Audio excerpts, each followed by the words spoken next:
Okay, bonjour tout le monde, welcome everyone, and thank you for joining us for this Dimensions Information Sharing webinar. For your information, the webinar is being recorded, so we can provide the link on our research office website and other websites for others to access the information who couldn't be with us this morning. Now, before we get started, I would like to acknowledge that MSVU is located in Mi'kma'ki, the ancestral and unceded territory of the Mi'kmaq. This territory is covered by the treaties of peace and friendship, which Mi'kmaq and Maliseet peoples first signed with the British Crown in 1725. These treaties recognize Mi'kmaq and Maliseet title and established the rules for what was to become an ongoing relationship between nations. MSVU acknowledges with deep respect the long history of cultural traditions of the Mi'kmaq. We are committed to maintaining and building relationships based on the principles of mutual respect, trust, reciprocity, and collaboration in the spirit of reconciliation. We also acknowledge that people of African descent have been in Nova Scotia for over 400 years, and we honor and offer gratitude to those ancestors of African descent who came before us to this land. It's now my pleasure to turn things over to our president, Dr. Joelle Dickinson, to offer some comments before we get started with the formal presentations. Over to you, Joelle. Thanks, Jackie. I didn't prepare anything, and even when I do, I usually ignore them, so it's okay. Probably end up to be the same. I just wanted to say that the fact that MSVU was part of the Dimensions pilot project was one of the deciding factors of me being interested in this position and coming here. Early with Dimensions, they were the institutions that got on the pilot project weren't people who were just newly committed to EDIA principles. They were institutions who had already demonstrated action behind the words that everyone was starting to use. And so when I was selecting an institution to come to, that commitment in terms of the actions was something that drew me here. So Dimensions is at risk, though, and it was a signal from the federal government that to incentivize EDIA, which we can have an argument about whether financial incentives actually work to get EDIA principles going, but it certainly has done a lot to get administration behind doing the right things that faculty and researchers have been wanting to do for years. So MSVU will always be committed to those EDIA principles within research and across the institution, whether Dimensions is funded or not. So I would like to make that commitment now that while Dimensions might be at risk, our being part of it will live on here in terms of the guiding principles. So I think I'll end it there, Jackie, and put it over to you. Great, thank you so much, Dr. Dickinson. We appreciate your sage words of advice that if Dimensions funding is at risk, that doesn't stop us from moving forward with EDIA in earnest. So thank you for those comments. I just wanted to state that in my current role as Associate Vice President of Research at MSVU, our commitment to equity, diversity, and inclusion means taking stock of the policies, procedures, and approaches to research that we're taking currently and to revise approaches based on the principles of equity, diversity, inclusion, and truth and reconciliation. And this is important that we do this with our research community, broadly speaking. And so much of this work takes place, at least in the context of the research office, with the Committee on Research and Publications, or the CRP, which is a Senate-appointed faculty committee who plays a central role in working with us in the research office in updating and revising, for example, our standard operating procedures. In addition, the research office applied for and received 2 EDIA stipends from the CRC program, or the Canada Research Chairs program, to hire an EDI consultant to develop a plan for the collection of EDI data across the university. This matters to us as an institution, and particularly the research office, because we need to know how well we're supporting or not supporting the research careers of equity-deserving researchers, and equally important, that we're able to determine whether we have more work to do to serve historically underrepresented researchers and research here at Mount Saint Vincent University. This requires both organizational and widespread system-level change to fully realize the transformational intention behind EDIA at Mount Saint Vincent University. In terms of this Dimensions webinar, the overarching purpose is to provide information on the Dimensions program, what it is, what we have committed to, and our next steps. With that said, I would like to express my sincere thanks to all of those who have contributed to our successful Dimensions application and to the development of our Dimensions actions, which you'll hear more about here today. I'm grateful to the members of the Dimensions Committee for their dedication to this multi-phase iterative process. I'd like to thank Dr. Tamara Franz-Odendaal and Dr. Philip Joy for serving as Dimensions Committee Chair and Vice Chair respectively, and for their unwavering support and leadership throughout the application process and beyond. I'm pleased to have Tamara and Philip here with us today to speak to the question of what does Dimensions mean to Mount Saint Vincent University. I'd like to also express my deep thanks to our two strategic initiative funded consultants, Sarah McLean and Tegan Zimmerman, for their contributions to the development of the Dimensions application and the comparative analysis document of the various equity, diversity, and inclusion commitments MSVU is already involved in, such as the 50-30 Challenge, the Scarborough Charter, DORA, and our own institutional strategic plan, as well as our own research strategic plan, which, as you know, are foregrounded in equity, diversity, inclusion, and accessibility, as well as truth and reconciliation. For those of you who are less familiar with the Dimensions program, it is a Canadian version, if you will, of the Athena Swan program, which was established in 2005 in the UK as a national charter to recognize the advancement of gender equality in higher education, encompassing representation, progression, and success for all. The Dimensions program here in Canada was launched in 2019 as the Canadian adaptation of the UK's Athena Swan program, and it was meant to be tailored to the local context and national priorities in relation to equity, diversity, and inclusion in post-secondary institutions. Specifically, the Dimensions program aims to address barriers and discrimination facing equity-deserving groups, including women, Indigenous peoples, persons with disabilities, members of visible minority and racialized groups, and members of LGBTQ2+ communities in all disciplines at post-secondary institutions. Now we're going to just pull up my slide presentation, if you wouldn't mind, Liz. Thank you. So in this presentation, I'll offer a very brief overview of some key information and elements of Dimensions. Following my overview presentation, we'll hear from Tamara and then from Philip. And if time permits, we'll have a Q&A session following the presentation. Next slide, please. So as you may know, Mount Saint Vincent University has been a proud member of the Dimensions cohort since summer 2019, which predates my time here at the Mount.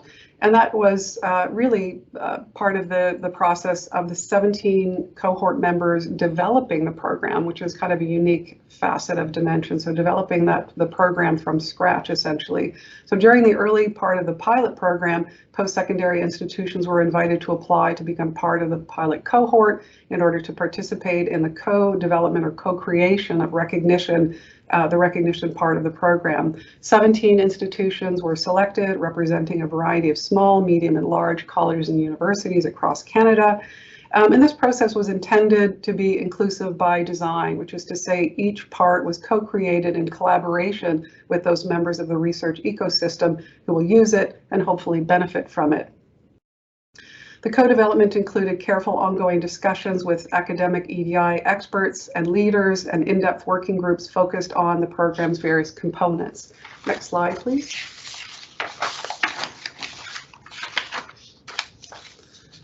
The Dimensions program consists of two parts. Part 1, a charter of 8 principles, and Part 2, a recognition program. And it's important to note that the recognition program is voluntary in that institutions submitted applications that demonstrated a thorough critical self-assessment with respect to EDI in their institutions and that propose evidence-informed actions to address identified gaps and barriers along with measurable outcomes to monitor progress over time.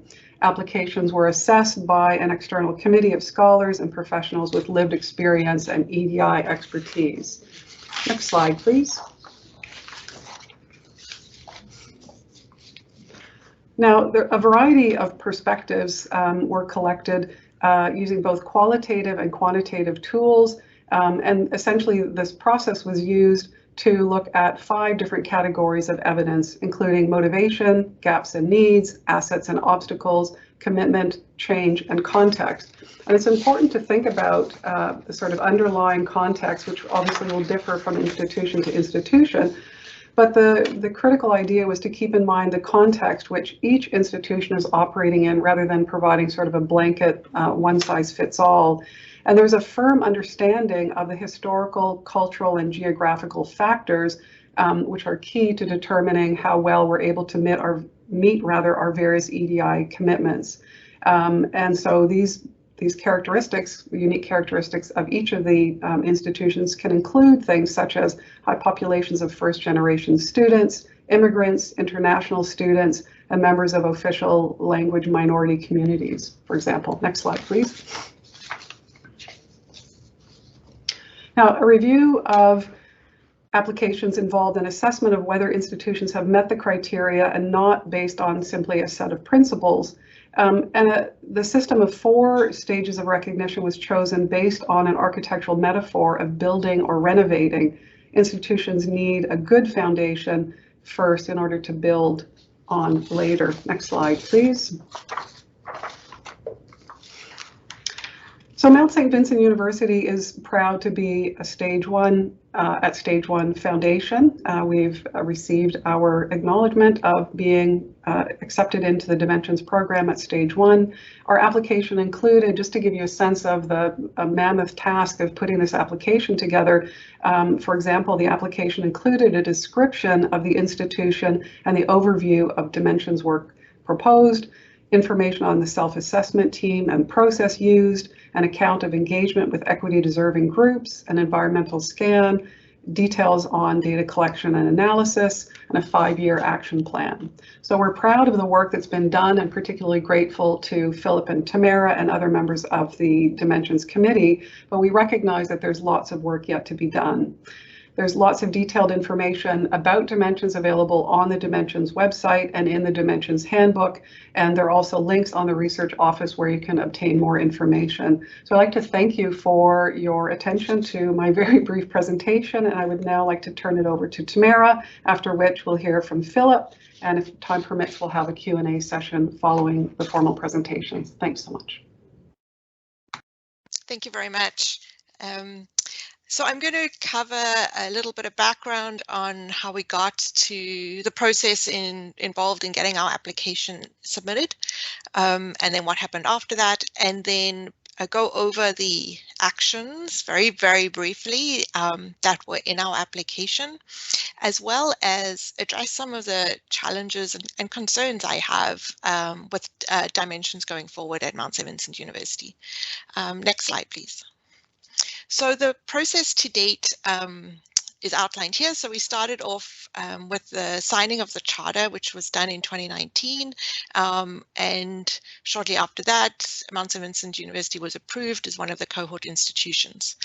A consultant was hired to do an in-depth environmental scan of the status of EDIA work on our campus, and then together with the Dimensions Committee over 2 years, a second consultant was also hired, and the Dimensions Committee worked really hard to delve through all that environmental scan data to end up with a set of actions which were then shared with the senior leadership team. They provided input that was eventually signed off on. And I would just point out that our application went in the fall of 2022, but the 200-page Dimensions handbook was only released in July 2022.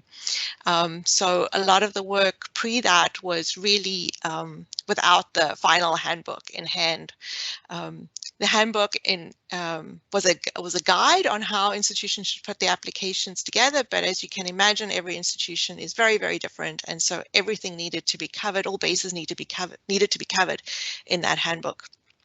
So our application is Jackie mentioned included the history of Mount Saint Vincent University in terms of EDIA and its context, our current EDIA work, and then a 5-year action plan that highlighted not just the actions, but how each action was going to be measured, who was going to be responsible for it, and how we were going to actually reflect that it impacted the individuals we were hoping to impact with that action. The application was then submitted to the Dimensions team for review, and the results, as you heard, were successful. We're really excited to be one of the Dimensions institution and the only one in Atlantic Canada. And so those results came out in the spring. Next slide, please. So in the Dimensions handbook, 27 domains were listed, and of those 27 domains, the ones highlighted here were considered supernovas or hotspots for Mount Saint Vincent University through the analysis by the consultant. And the Dimensions handbook had 3 pillars, so the pillar column is just indicating which pillar that referred to. So we went from 27 potential domains down to the shorter list, and from there, each one of these, we built very detailed actions. So I'm going to go through each of the pillars to go through some of the actions that fall within each one. Next slide, please. So pillar 1 was about the research community, and here are 5 of the actions that came out through the work that was done in the environmental scan. Recruit and support and retain equity deserving scholars. So you can think of our Black and Indigenous cluster hires here. Improve how hiring committees consider EDIA in selection process for faculty, but also staff. Conducting exit surveys in a consistent manner across the entire university was another action. Conducting a pay equity audit across the university. This particular item has come up at Senate multiple times, so I'm really looking forward to seeing it roll out in the near future. And then improve the return to work supports following a leave, so after paternal leave or bereavement leave or a medical leave. The next slide, please. So the next slide talked about administration supporting the research community. And again, we have a series of actions, valuing EDI work done by everyone in the Mount community, establishing a mechanism to coordinate this EDI work so that we can actually know what's happening across every niche on campus, introducing our EDI in Action speaker series, as well as a EDIA research website, including the EDIA advisors in the management forum, and then introducing EDIA evaluation into the performance reviews of our senior leaders. Next slide, please. And then this third pillar was research excellence, so enhancing training on EDI across campus, enhancing our data collection, and this is a big one for us, trying to streamline processes so we can really collect the data so that we can analyze the data. Create a database of the EDIA research done on campus and who our experts are, and then developing more supports for our equity deserving groups. So these 15, they look like 15 very just 15 actions. Each one of these have sub actions, and as I said, there's in the 8-page action plan grid, there is the responsible unit, the measure of success, and a timeline of how it should be rolled out over the next couple of years. Next slide, please. So I will just highlight some of the challenges and concerns that this coming personally from me. One is, while we have this amazing action plan, we've also had, even since we submitted the application, a lot of change at the university, change in senior leadership at the university, change in who those responsible individuals are for each of those actions. So the question is, who is going to implement? How are we going to actually coordinate this action plan? It is still a big question for me, and who's actually going to track it? So the action plan I think hopefully you could tell from my very brief outline of the actions, it crosses multiple units on campus. I just mentioned some of them here on my slide: HR, ITS, the Research Office, Management Forum, Deans, Procurement, etc. But each of those units need to be doing, and others need to be doing equity work. And so how does that all get coordinated? How does that all get managed? And how is it resourced is still a big question mark. I think we can do a better job of sharing with the Mount community. I think I'm disappointed that the 8-page action plan grid has not been more widely shared across campus. I think we need to be sharing our progress as well, even if it's, we've made a little bit of progress here and no progress there. I think we need to be informed as a community at Mount Saint Vincent University. And as I mentioned, each of those action plans are not just about measuring, did we meet the action, but has it actually had the intended impact that we wanted when we created that action? And that's another level of measuring that needs to be executed. So I am concerned about how it's actually going to roll out after all this incredible work that has been done. I also think that we have a real opportunity at Mount Saint Vincent University to be a trailblazer with respect to EDI in the academic institution in Atlantic Canada. We have a huge head start by being recognized as a stage 1 institution. EDI is a major pillar in our strategic plan. It's a major pillar in the research strategic plan. Yet every budget cycle, there's no dedicated funds, resources to EDI. I ask this in the town halls and it's, oh, no, we didn't do that. And so this is really disappointing and frustrating because we cannot implement this action plan if we do not have resources behind it. And I think that's where our challenge is, but also our strength. And so with that, I would like to pass over to Philip. Thank you. Thank you, Tamara and Jackie and Dr. Dickinson for speaking so far. I just wanted to, when we were talking about this webinar, the question was, what does dimensions mean to Mount Saint Vincent? And as a faculty member here, I took a little personal reflection on that because I think it means a lot for all members of the community on very fundamental and foundational levels for what we do here at the Mount. So I pulled together a few of the principles, like Jackie mentioned earlier. Dimensions has some principles that are listed on the website.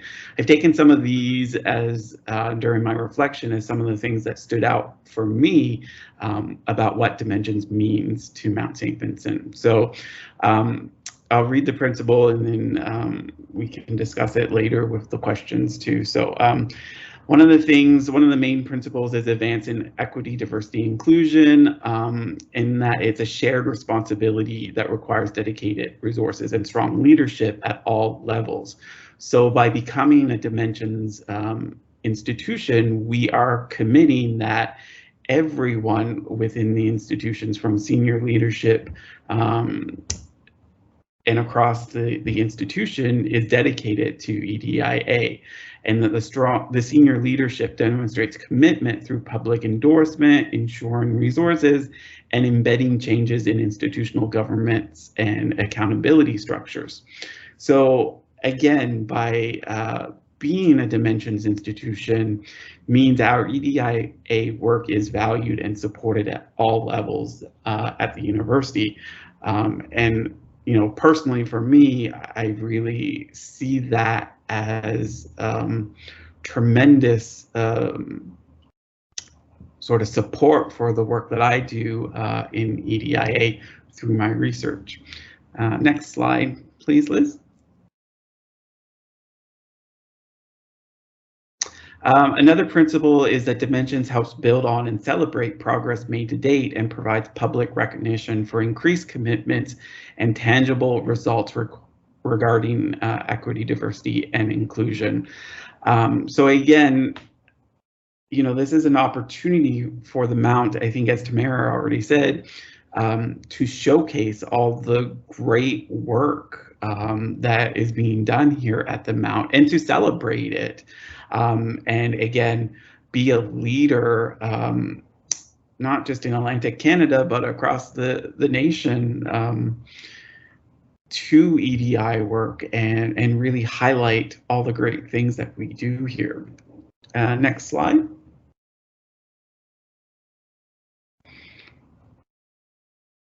So the Dimension program will ensure we foster increased research excellence, innovation, and creativity within the post-secondary sector across all disciplines through increased equity, diversity, and inclusion, which again involves institutional collaboration, transparency, and sharing of challenges, successes, and practices. So again, you know, we have talked that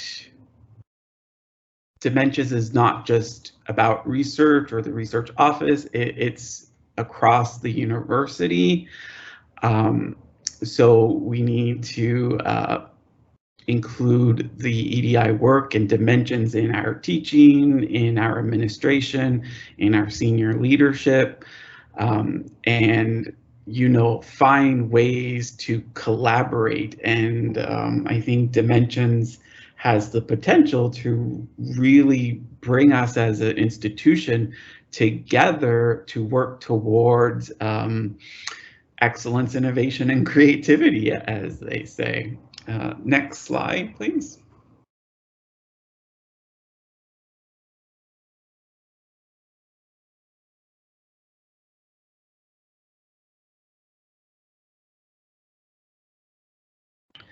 And then as the post-secondary community has the greatest potential to thrive when members experience equitable inclusion and unbiased systems and practices. So again, as a Dimensions member, we are committing to these systems and practices. So I think, as the saying goes, I think Delvino is here, I think she says this EDA is all of us. So it just doesn't benefit certain people or certain groups. It really benefits everyone within the Mount community and everyone in the communities that we work with too.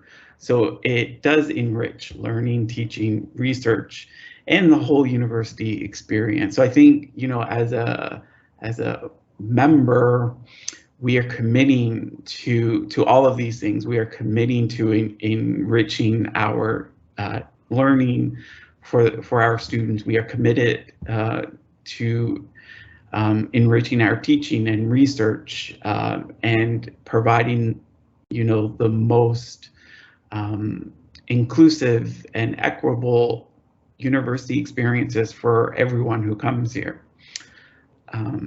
Next slide, please. And that's where I will end my formal talk, but before I do that, I just want to say I have been honored to work with everyone on the committee. It's been such a pleasure to work with you. So I'll turn it back over to Jackie now. Thank you so much, Philip. That was very great. That was a great way to sort of wrap things up with the formal presentation. And thank you as well, Tamara, and thank you, Joelle. So we have time to open it up to the floor. So if you've got questions, you can either put it in the chat and Liz will read it out, or you can just put your hand up and we'll go to you and take your question. And again, just note that this is being recorded.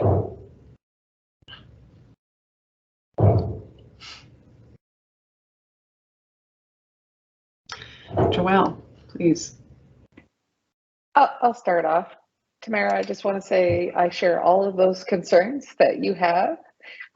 There's things that, you know, don't necessarily keep me up every night, but they are concerns that I know have to be addressed. So and they're so you may have even left out a concern or two that I might have. So it's an excellent summary of the specific action changes that need to change here to have more of us benefit from the EDIA work that's already being done. So kudos to you for pointing those out. And there are actions. We will see some work being done in the very near future to address some of the major concerns. And very much in terms of decision making, I think that's the biggest thing that I've been working on for this last year and 2 weeks, is the mission-led decision making. So I think from every one of us has a role to play in EDIA, and each decision we make, no matter how small it may seem or how insignificant it may seem to the rest of the university, has this butterfly effect in terms of EDIA and it being an inclusive and accepting environment that truly accepts diversity of thought. And so that's one thing I've been trying to model over the last year, and I do see it catching on to the rest of the administration, and I do see really good things coming. So I'm excited about the year to come, that we can not just talk about the Dimensions Action Plan, but actually see it come to life. Thanks, Joelle, for that. I wonder if we might want to pose the question, what does Dimensions mean to MSVU, to the broader audience that have joined us? And we can see there's about 22 people. So if somebody would like to chime in with your response to the question, what does Dimensions mean to MSVU from your perspective, please feel free to put your hand up, and we'd love to hear from you. So please go ahead.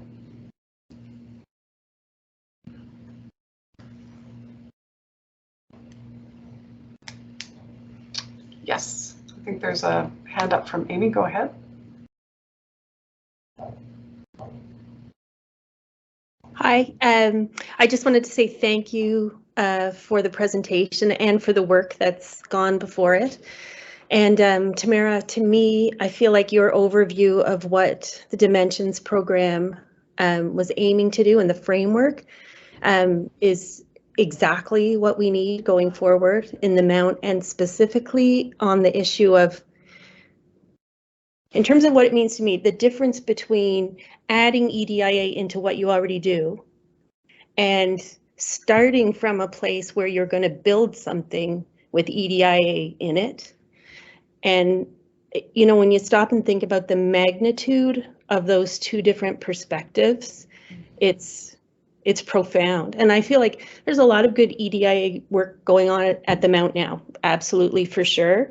And I feel for myself, a lot of the work that I'm, you know, either involved in or partnered with or whatever, we're working through systems that exist and constantly, well, not constantly, the goodwill is all there. I'm not meaning to imply people aren't on board, they absolutely are, but the workarounds that have to be done to make what you want to happen in a system that wasn't designed for that.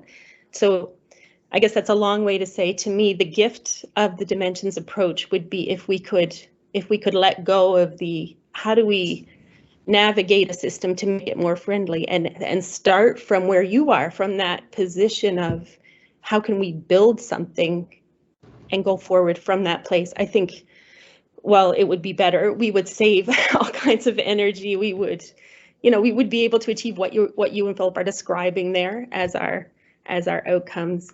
And I think people would just feel better. I would hate to see just tiredness, you know, like just fatigue in navigating a system be the barrier, because I really do feel like our community here has so much goodwill towards EDIA and like commitment to it. So yeah, I guess it's that perspective.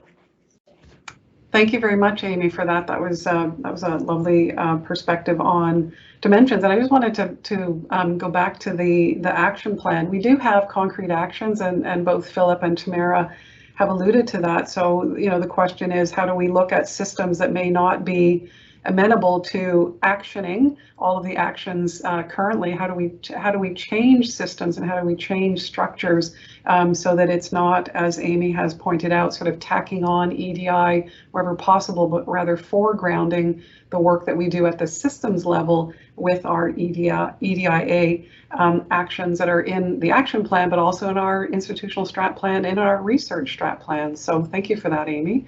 Other comments or questions about what does Dimensions mean to MSVU? We'd be happy to hear your thoughts on that.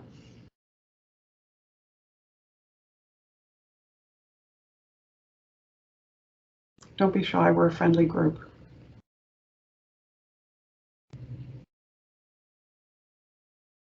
Okay. I don't want to pluck anybody out, but this is a technique I use in the classroom, which people love to hate. But I don't know, Isabel, if you wanted to chime in on your thoughts about the sort of actioning the action plan.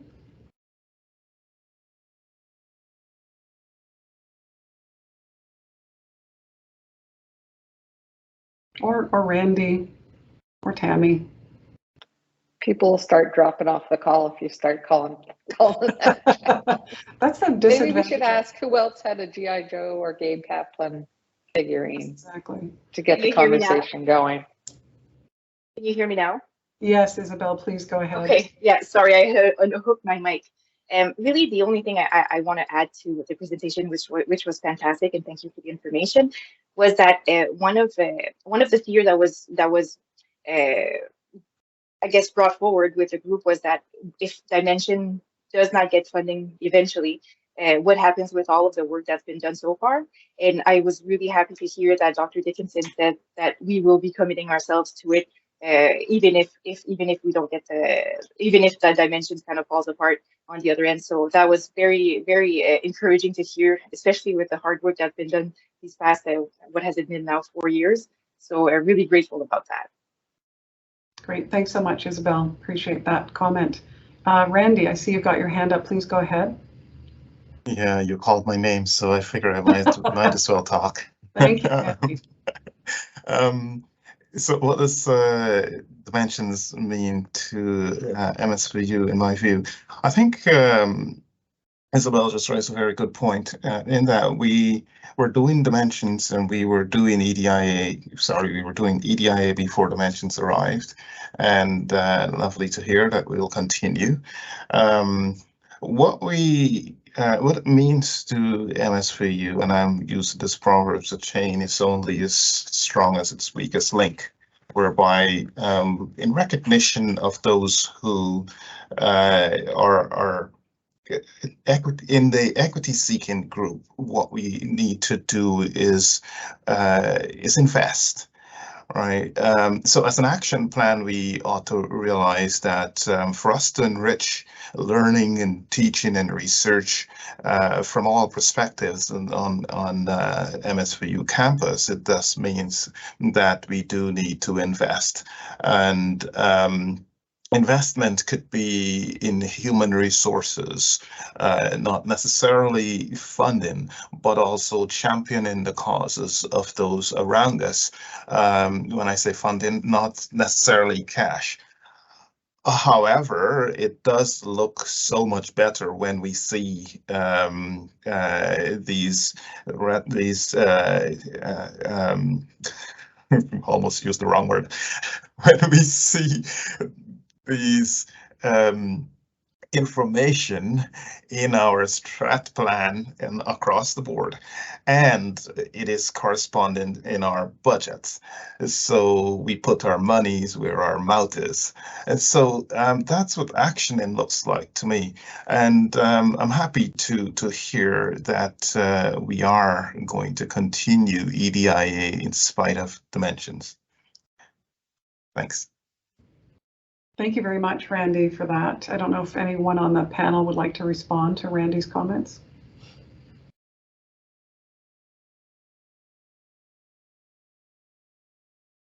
But Randy, you're quite right. The Mount has committed to EDI long before Dimensions came along, and I think this actually, Dimensions kind of was the catalyst, if you will, to formalize across the university how to make that happen. And it's not just us saying to ourselves, this is what we feel we should be doing, but it was actually, the application was actually adjudicated by an international panel of those with lived experience in EDI, as well as EDI experts from Canada and elsewhere in the world, who actually looked at what we're proposing to do.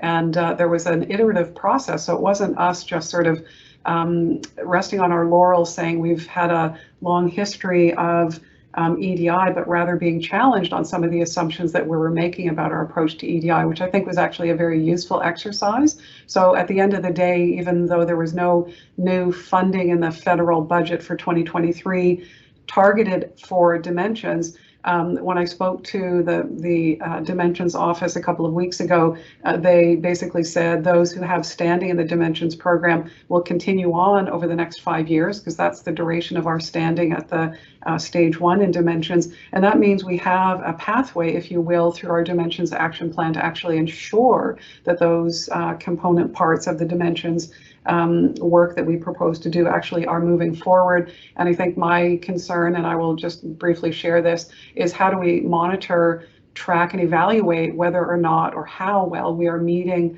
those stated actions in the action plan. And I think that's a piece that requires us all to sort of lean in and think creatively about how do we do this at a system level rather than each individual unit kind of doing their own take on how to monitor, evaluate, and measure their quote unquote successes around moving the action plan forward. Any comments on that?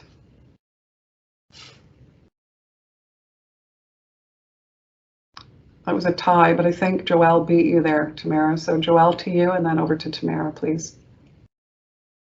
I'll just say that we're struggling with that even at the general strat plan in terms of the metrics that we're reporting, how we're reporting, who we're reporting to.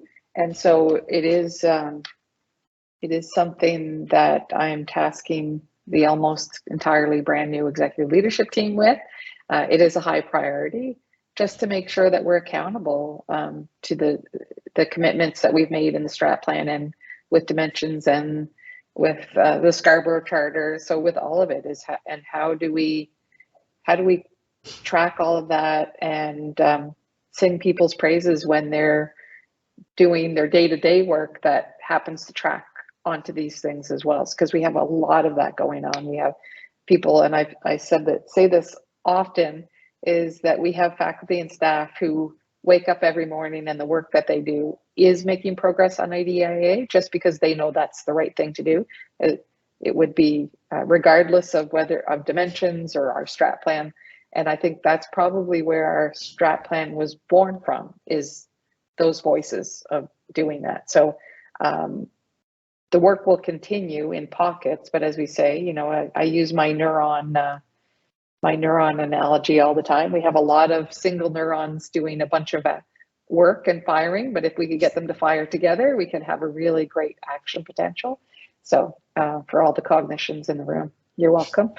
Anyway, so yeah, if you do have ideas on a tracking system, feel free to let me know about that. But I do have my Excel sheet has failed miserably that I was so proud of. It's color coded and everything. No one is inputting data into it, so I have no idea what to do next.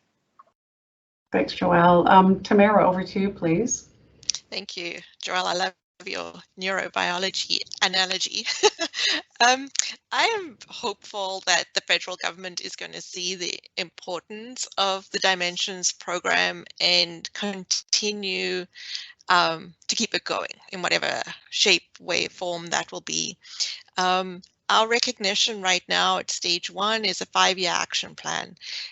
Assuming the Dimensions program continues, in 5 years' time, we have to submit a new application to either stay at the same level or go up a level. And so that's really important. This recognition is not forever. It is for these 5 years. And so these are a critical 5 years to really get going, get moving, really implement these actions. And so I just wanted to share that with those of you unfamiliar with the Dimensions program, is that when we don't have this recognition forever, this is a sweet window of opportunity here to leverage this real just significant recognition that we've received. And hopefully we will move on to stage 2, 3, etc. So thank you.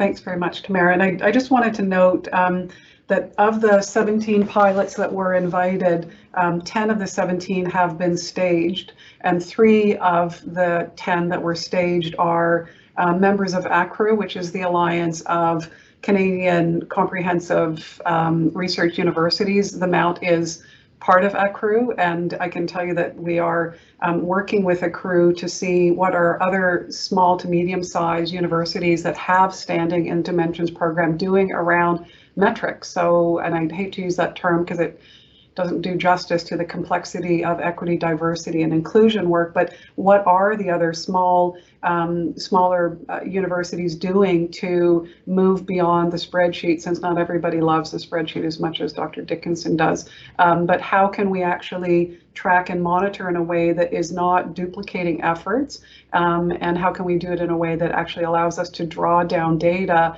in a way that we can understand. For example, I'll use the specific example of the research office. You know, I would like to know how well the research office is serving the needs, for example, of equity deserving researchers, and how do we do that if we don't have access to EDI data that, for example, are being centrally collected, and that we could on an annual report basis draw down and look at where we still have gaps in terms of things such as grant capture, as just one example. So I think, you know, I'm happy to report back from ACRU, and I've just been appointed to the executive of ACRU, so I'll have many more opportunities to talk about what are small and medium-sized universities that are part of Dimensions doing to track their action plans. And I see, Susie, you had your hand up. Please go ahead.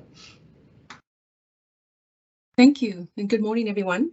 Yeah, just a quick few points, and then I've got to run to a meeting.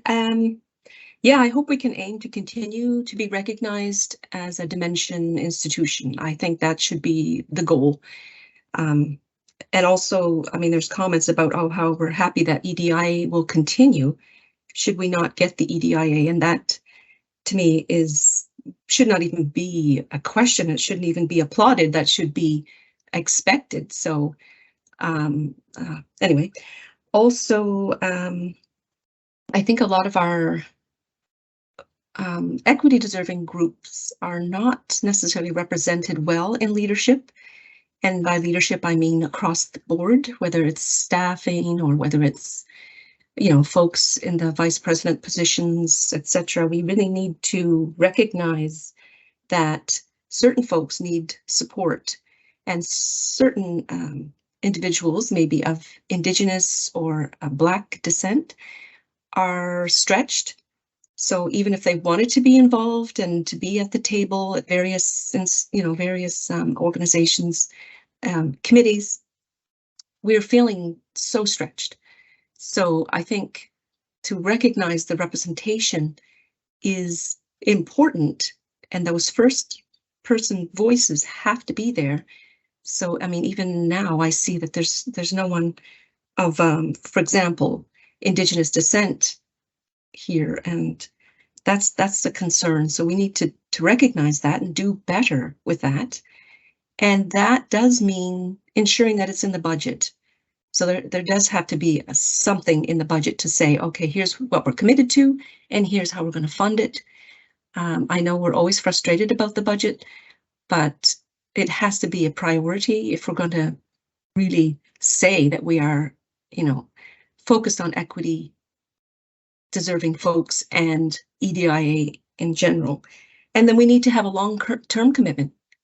There's been some amazing things being done at the institution, and because there hasn't been a commitment to continue it, it just drops. And as an example is the Afrocentric cohorts that we've had in the past. They were fantastic. They were funded by government. And then as soon as the funding dropped, then that focus on peoples of African descent in education kind of got dropped. So there has to be some follow through or commitment to what has already been done, because there has been some fabulous things, and I can definitely acknowledge that there's really amazing research out there being done, and good pedagogical strategies being developed. But yeah, let's find ways to support those, and let's think of these things as holistic, like not little points on a map, but looking at the map, standing back, holistically, what are we doing and how are we supporting? And I'll leave it there. Thank you.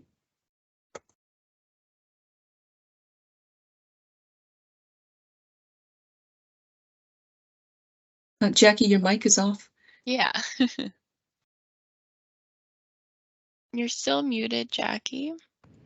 Sorry, that wasn't unmuting.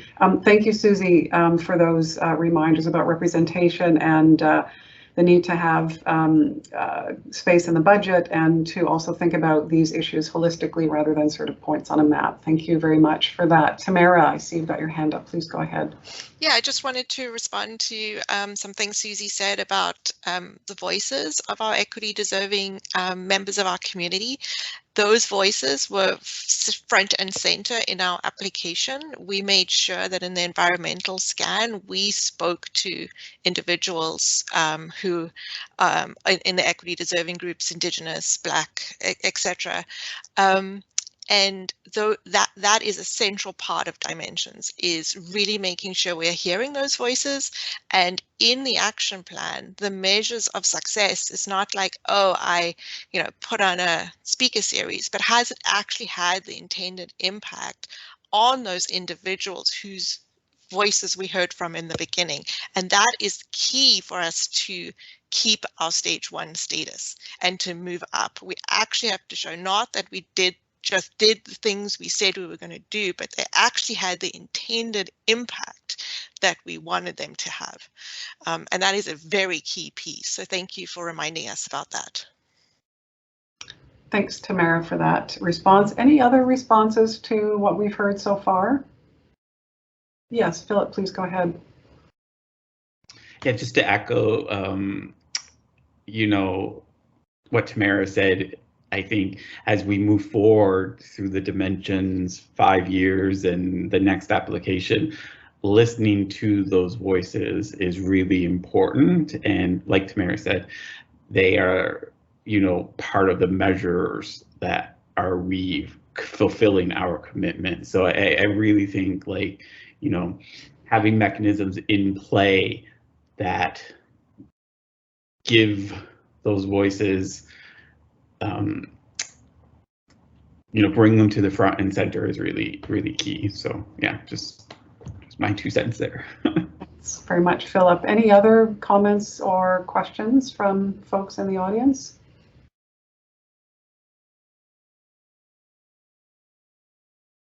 Okay, I don't see any more comments or questions, so perhaps we can wrap things up right now, unless any of our speakers have anything else they'd like to say before we conclude today's webinar.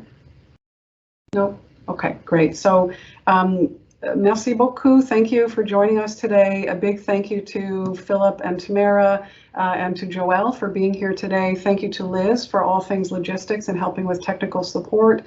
Just a gentle reminder, the recording from this webinar will be available on the Research Office website and hopefully on other websites. So those folks who are able to use this for a teaching and learning opportunity in their classrooms or in their research, if you want to use it, we welcome that opportunity. We appreciate that opportunity for you to bring this message out to the community here at the Mount more broadly.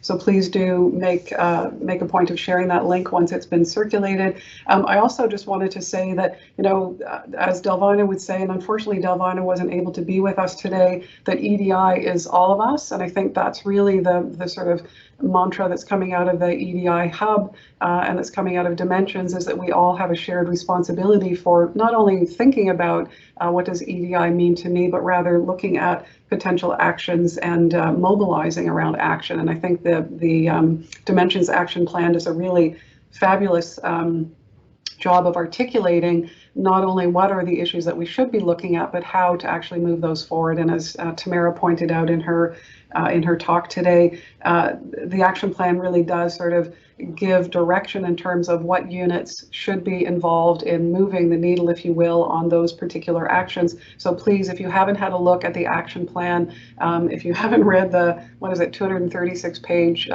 application to Dimensions, just focus on the action plan. There's lots of really good information there. In addition, our university has made a point of circulating the comparative analysis document, which compared dimensions to our commitments to Scarborough Charter. That's been circulated as well. If there's anybody on this webinar who has not received a copy or has not seen it, please reach out to us. And last but not least, if you could take a moment and fill out the feedback form, we very much welcome your input on this webinar. This will not be the last webinar about dimensions. There'll be more information forthcoming.